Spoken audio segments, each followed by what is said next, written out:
Hi guys, welcome back to the channel. If you're a returning subscriber, welcome back. Thank you for coming again, and if you're new here, welcome. I hope you subscribe and I hope you love the face you're seeing on your screen. Yeah, so happy Easter. I'm very sure this video will be coming out on Easter day, so show me Easter love by liking this video, commenting, and also stay subscribed. So in today's video, I'm going to be talking about the good and bad food for ulcer. Yeah, I'm talking to ulcer patients. So if you're an ulcer patient, come closer. If you are not an ulcer patient, come closer. You can watch it for a friend, okay? So if that sounds like what you want to know, let's go to school. I haven't talked about the causes, the meaning, the treatment, the prevention, the symptoms of ulcer. Yes, we are doing everything to prevent it. We're taking the preventive measures. We see the symptoms, we know the causes, we've taken drugs, but we are still eating foods we are not supposed to eat. We are not eating foods we're supposed to eat. So that's the main reason for this video. I'll start with a good one. I'll start with the good foods you're supposed to be eating, or the things that are supposed to be present in your food. So the first food you should eat is food rich in fibers.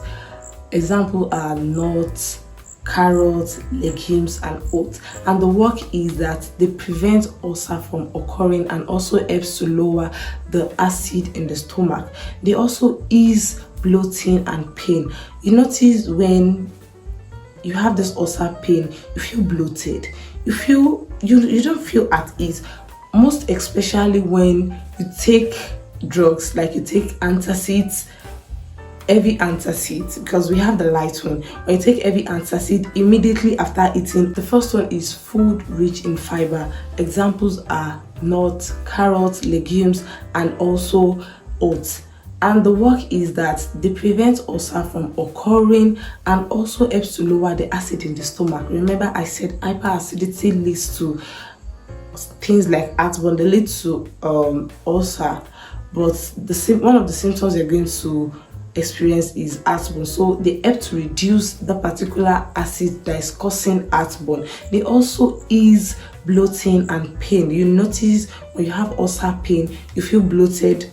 Once you eat, you feel bloated, especially when you take food, when you take your antacid immediately after eating, most especially heavy antacid. So foods like this helps to ease bloating and also pain. The second one is food rich in vitamin A.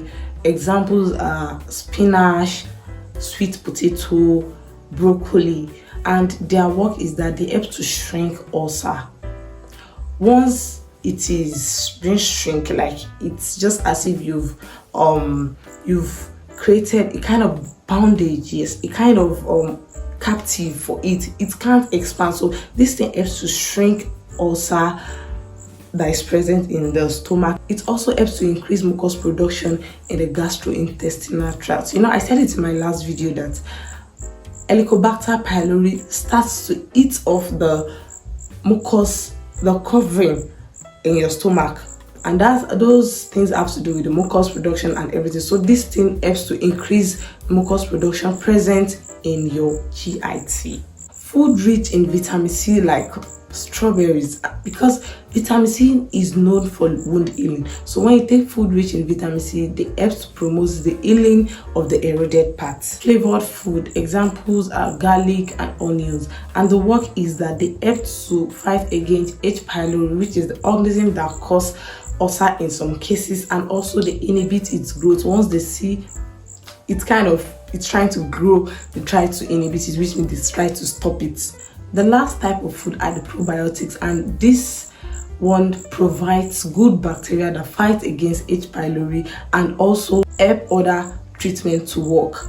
Imagine you taking the H2 histamine blocker. These bacteria keep multiplying, like it's not gonna work. So the work of these probiotics, it help other treatment to work and also help to fight against this H. pylori. That's that about the good food to eat in order to promote a ulcer healing. Now let's go to the bad ones. The first thing is milk. I've come again. Milk. Ladies and gentlemen, I'm here to tell you that milk does not help to treat ulcer. Yes, milk does not help to treat ulcer. Milk can only help to relieve ulcer pain for a particular period of time, and it's still going to multiply that pain again because it contains calcium and protein, which are stimulants of stomach acid. I already explained in my last video the reason why you guys tend to think it's good, because of the viscosity. It covers the eroded part, and once it's washed off you start feeling the pain again. But because it contains calcium and protein, this is why you should not take it, because once it is washed off and the calcium and protein tends to be absorbed through the wounded part, through the eroded part, you start feeling the pain, and it even causes more acid to be produced. And remember, we want to get rid of that hyperacidity. I know you're like, is she saying the truth? Should I believe her or not? You should believe me. Yes, because I'm one of them too. Once you take milk, you feel at ease, but some minutes later, it will come back because of the presence of calcium and protein. Thank you. Alcohol. There's practically nothing I've said that does not have any tag with alcohol. I don't know why an ulcer patient will be taking alcohol. If you are prone to ulcer or you are an ulcer patient, you are not supposed to take alcohol. Even though you are not an ulcer patient, my dear, you're not supposed to take alcohol, but that's by the way. You're not supposed to take alcohol because alcohol is high in acid, and we are trying to get rid of hyperacidity. Just imagine pouring spirits on an open wound.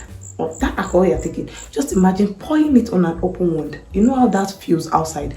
That's how it feels inside too. So when you are taking alcohol as an ulcer patient, it will increase the acidity in the GIT. Fatty foods. I mentioned this in my last video when I was talking about fried things that contains oil.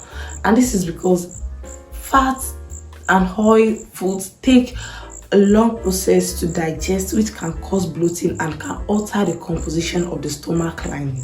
Once there is bloating, it will stimulate the increase of the digestive juice, and the digestive juice is the HCl, which is the hydrochloric acid, that the hypervolume can cause ulcer or symptoms like heartburn. Coffee, both caffeinated drink or not, can affect the acid in the stomach. It can lead to hyperacidity, and the beverages can tamper with the mucosa lining. And remember, the mucosa lining is like a shield that is covering the GIT from getting in touch with the HCl.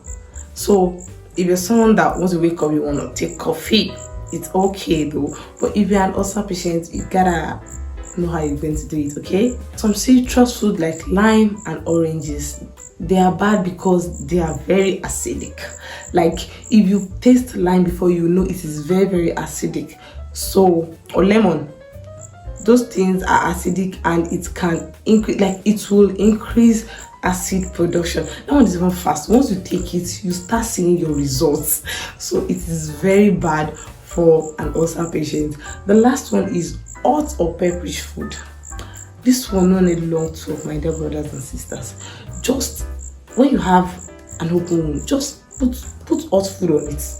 Or maybe you get back to me, or put a pepperish food on it. You know, this thing I told you, it's like an open wound. It's like a sore. Now, when it gets in touch with hot foods, or when it gets in touch with pepperish food, you start feeling this pain. You start feeling discomfort, and pepperish food can even cause hyperacidity. Okay, that's basically all for this video. I hope you will enjoy. Please kindly stay subscribed. If you're not subscribed, hit the subscribe button. Like this video, let me know your thoughts down in the comment section. Ask me questions, give me the video ideas. Yeah, keep coming, okay? And follow me on all my social media accounts. Links are in the description box. I would really appreciate that. So until the next time I see you, you can send my Easter chicken. I know Christ died for everybody, but that's not stopping you from sending my Easter chicken. If you can't send my Easter chicken to me, just press that share button. Share with family and friends. Share Jesus love with family and friends by sharing my link to your friends.